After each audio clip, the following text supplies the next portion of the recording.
शनिवार व्रत की विधि कथा इस वीडियो में सुनेंगे, तो आप वीडियो के अंत तक बने रहिएगा।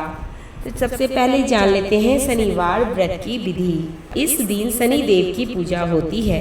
काला तिल, काले वस्त्र, तेल, उड़द शनि देव को बहुत प्रिय हैं, इसीलिए इनके द्वारा शनि देव की पूजा होती है।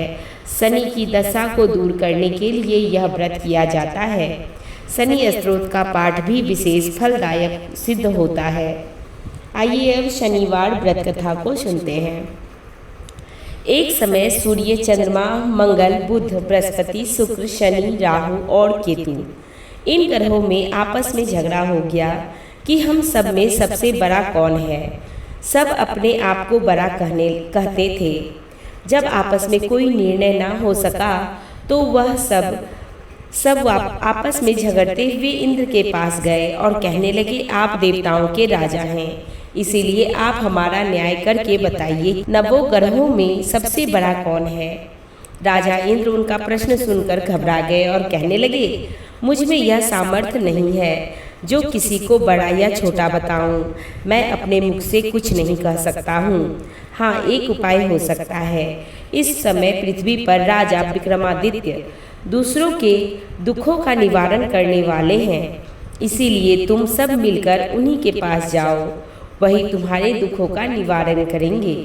यह सुनकर सभी ग्रह देवता चलकर भूलोक में राजा विक्रमादित्य की सभा में जाकर उपस्थित हुए और अपना प्रश्न राजा के सामने रखा। राजा उनकी सब बात सुनकर बड़ी चिंता में पड़ गए कि मैं अपने मुख से किसी को बड़ा और किसी को छोटा बताऊं। जिसको छोटा बताऊंगा वही क्रोध करेगा। परंतु उनका झगड़ा निपटाने के लिए उन्होंने एक उपाय सोचा कि सोना, चांदी, कांसा, पीतल, सीसा, रागा, जस्ता, अब्रक और लोहा नवों धातुओं के 9 आसन बनवाए। सब आसनों को क्रम से जैसे सोने सबसे पहले और लोहा सबसे बाद में छिपाए। इसके बाद राजा ने सब ग्रहों से कहा, आप सब अपने अपने आसनों पर बैठिए। जिसका आसन सबसे आगे है वह सबसे बड़े और जिसका आसन सबसे पीछे वह सबसे छोटा जानिए। क्योंकि लोहा सबसे पीछे था और वह शनि देव का आसन था, इसीलिए शनि देव ने समझ लिया कि राजा ने मुझको छोटा बना दिया है। इस पर शनि देव को बड़ा क्रोध आया और कहा, राजा तू मेरे पराक्रम को नहीं जानता। सूर्य एक राशि पर 1 महीना, चंद्रमा 2.25 दिन, मंगल 1.5 महीने, बृहस्पति 13 महीने, बुध और शुक्र 1 महीने, परंतु मैं एक राशि पर 2.5 अथवा 7.5 साल तक रहता हूँ। बड़े बड़े देवताओं को भी मैंने भीषण दुख दिया है। राजन सुनो, राम जी को 7.5 आई तो वनवास हो गया और रावण पर आई तो राम और लक्ष्मण ने सेना लेकर लंका पर चढ़ाई कर दी। रावण कुल का नाश कर दिया। हे राजा, अब तुम सावधान रहना।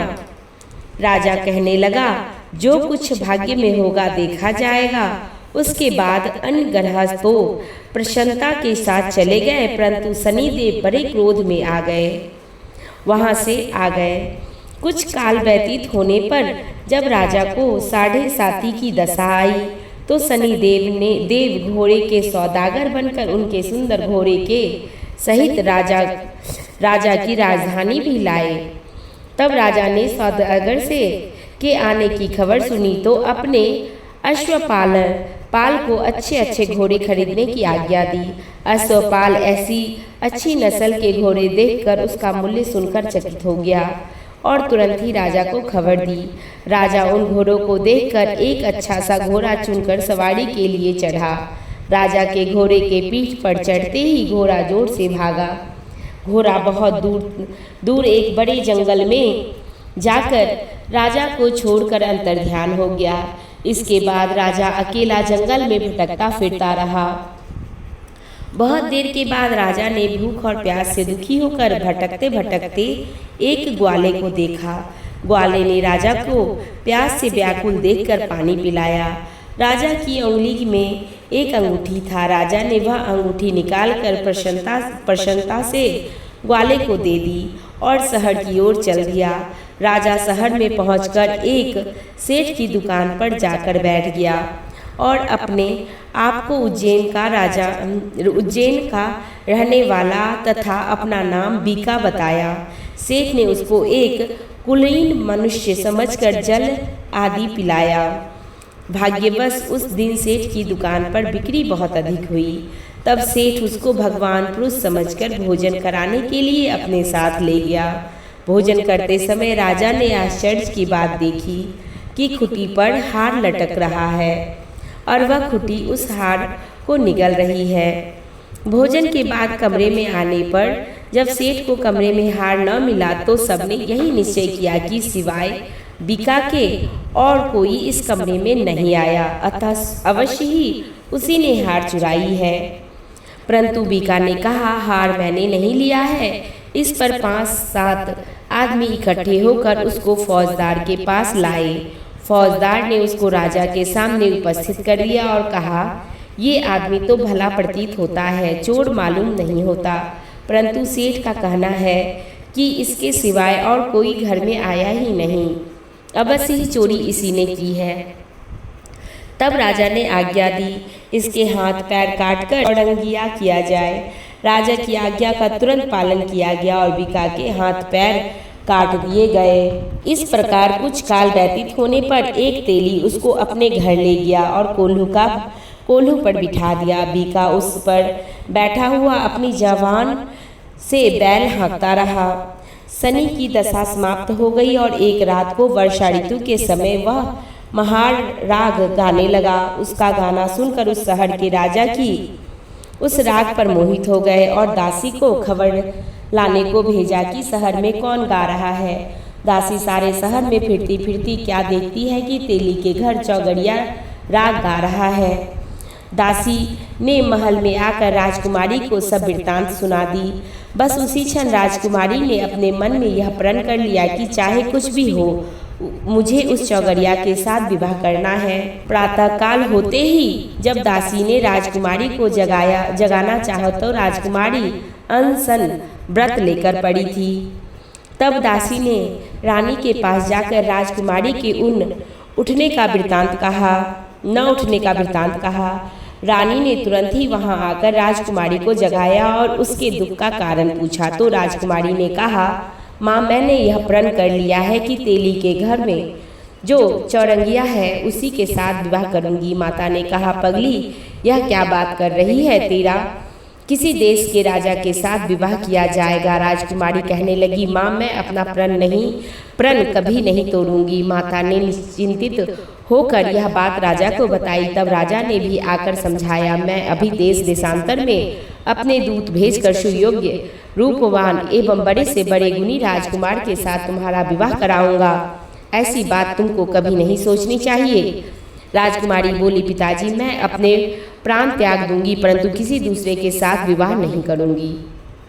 इतना सुनकर राजा ने क्रोध से कहा, यदि तेरे भाग्य में ऐसा ही लिखा है तो जैसी तेरी इच्छा हो वैसा ही कर। राजा ने तेली को बुलवाकर कहा, तेरे घर में चौरंगिया है, उसके साथ मैं अपनी कन्या का विवाह करना चाहता हूँ। तेली ने कहा, यह कैसे हो सकता है? कहाँ आप हमारे राजा और कहाँ मैं नीच तेली। परंतु राजा ने कहा, भाग्य के लिखे को कोई टाल नहीं सकता, अपने घर जाकर विवाह की तैयारी करो।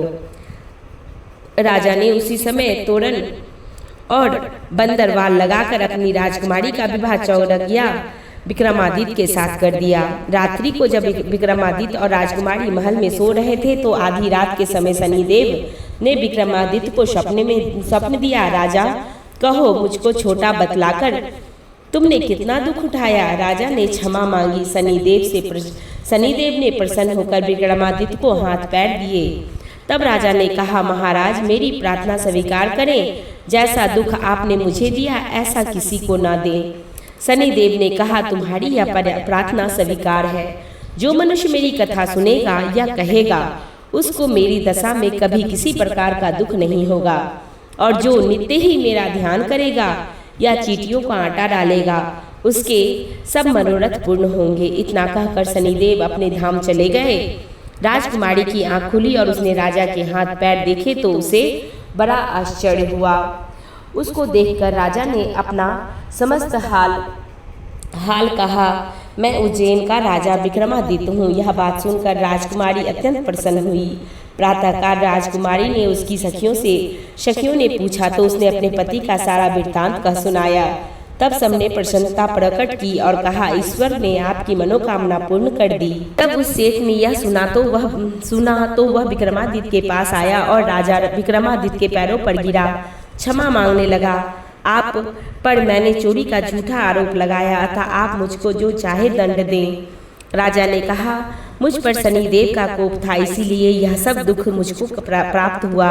इसमें तुम्हारा कोई दोष नहीं है।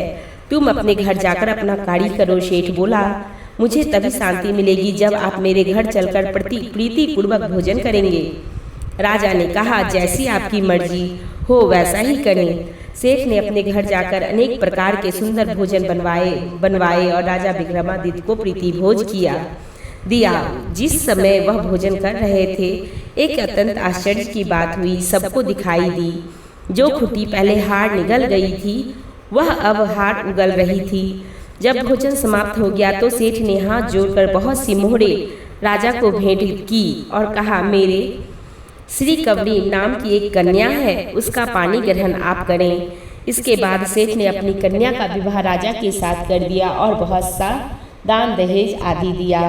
इस प्रकार कुछ दिनों तक वहां निवास करने के बाद विक्रमादित्य ने शहर के राजा से कहा, अब मेरी इच्छा उज्जैन जाने की है। फिर कुछ दिन के बाद विदा लेकर राजकुमारी मन भावनी सेठ की कन्या श्री कवरी तथा अनेक दास दासी रथ और पालकियों सहित विक्रमादित्य उज्जैन की तरफ चले। जब शहर के निकट पहुँचे तो पूर्ववासियों ने राजा के आने का संवाद सुना तो समस्त उज्जैन की प्रजा अगवानी के लिए आई। तब बड़ी प्रसन्नता से राजा अपने महल में पधारे। सारे शहर में बहुत बड़ा महोत्सव मनाया गया और रात्रि को दीपमाला की गई। दूसरे दिन राजा ने शहर में यह घोषणा कराई, शनि देवता सब ग्रहों में सर्वोपरि है। मैंने उनको छोटा बताया था, इसीलिए मुझको यह दुख प्राप्त हुआ। इस कारण सारे शहर में सदा शनि देव की पूजा और कथा होने लगी। राजा और प्रजा इस प्रकार सारे शहर में सदा शनि देव की पूजा और कथा होने लगी। राजा और प्रजा अनेक प्रकार के सुख भोगते रहे। जो कोई शनि देव की इस कथा को पढ़ता या सुनता है, उसके शनि देव की कृपा से सब दुख दूर हो जाते हैं। शनिवार की कथा को व्रत के दिन अवश्य पढ़ना और सुनना चाहिए। बोलिए शनिदेव की जय।